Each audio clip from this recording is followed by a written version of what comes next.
and a recent optimist.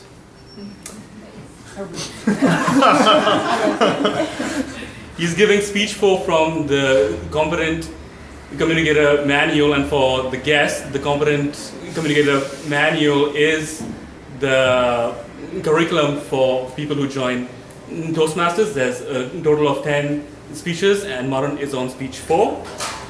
With his speech titled "The Benefits of a Positive Mental Attitude," please welcome on stage Maran.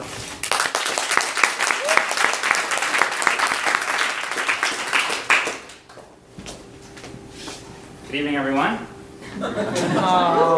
This past weekend I went to the Richmond Night Market, had a great time, spent some time with some friends, played some games. Played the ring toss game, where the goal of the game is to throw a ring and you have to land it on one of the bottles. Sounds very easy to do, not very complex, but believe me, it's extraordinarily difficult. However, miraculously, after about 3 attempts, I tossed it and it actually stayed on.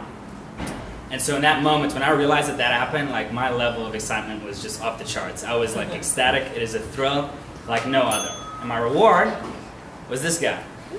Now, in the ocean of people that is the Richmond Night Market, everybody envies the guy with the giant plush toy. And Saturday night, I was that guy. Now, what does me winning a giant green Yoshi have to do with anything? Well, it made me think about, I was super happy for about 10 seconds. It made me think about my overall happiness the past year or so.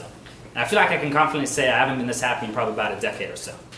There's a lot of work behind that, but a big reason for that is just my shift from a largely negative attitude to a largely positive one.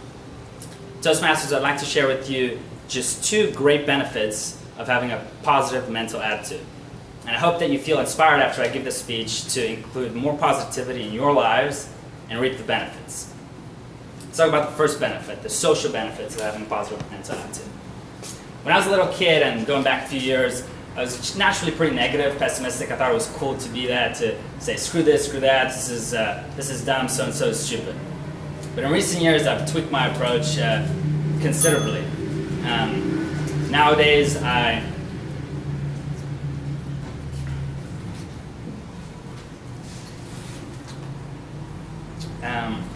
found that people gravitate towards positivity. I have a cousin who's extremely positive all the time. She's smiling, laughing constantly, and she's liked by everybody. And I found that positivity and happiness attracts, negativity, unhappiness repels. So nowadays, when I interact with people in social settings, I try to always make sure I have a positive mental attitude. And when I do that, I feel like I'm very comfortable in my own skin, very competent socially, and when I leave that interaction with 1 person, with 2 people, with 10 people, I feel like people leave with a largely positive impression of me.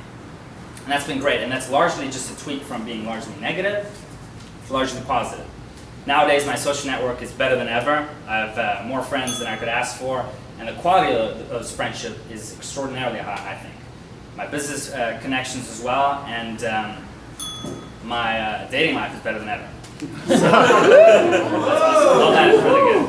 So that's the social benefits of having a positive mental attitude, just a tweak from negative to positive. The other thing I'd like to talk about is the health benefits of being super positive. Now in Vancouver, people are pretty nuts about health. Everybody's talking about kale salads and CrossFit workouts, whereas all fitness and business. It's a bit excessive at times, I think, but I actually kind of like that aspect of Vancouver. I'd be lying if I said I wasn't influenced by it. But as prevalent as that attitude is about people being enthusiastic about health, I feel like there's a lot of complaining going around. Everybody's complaining that it's hard to wake up to exercise, it's hard to do it in the evening, I don't have any time for it.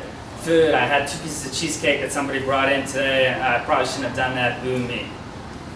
So, but I think people fail in the health arena a lot of times just because of the terrible approach towards exercise, towards food. When I used to think of exercise, I used to think of all the negative aspects, the physical suffering, the time commitment required.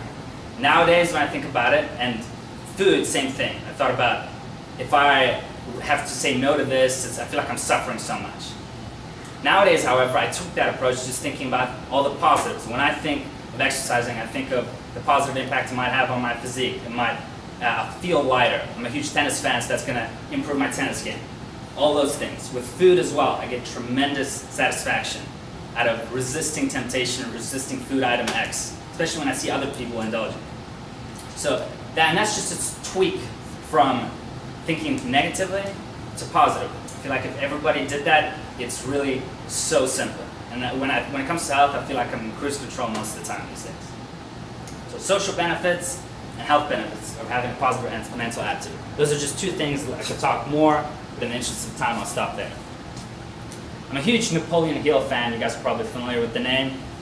Think and Grow Rich. He's one of the pioneers of the self-help literature genre. He emphasizes as one of the keys to success having a constant positive mental attitude. We can't control a lot of things. We can, however, control our thoughts. Toastmasters and guests, most of the time, you won't feel as great, as full of energy, as full of positivity as I did shortly after winning this guy. But if you make a conscious effort to control your thoughts, to keep positive, I assure you, you'll make great improvements in your social lives, in your health, and many other departments. Thank you for listening, and back to you, Mr. Toastmaster.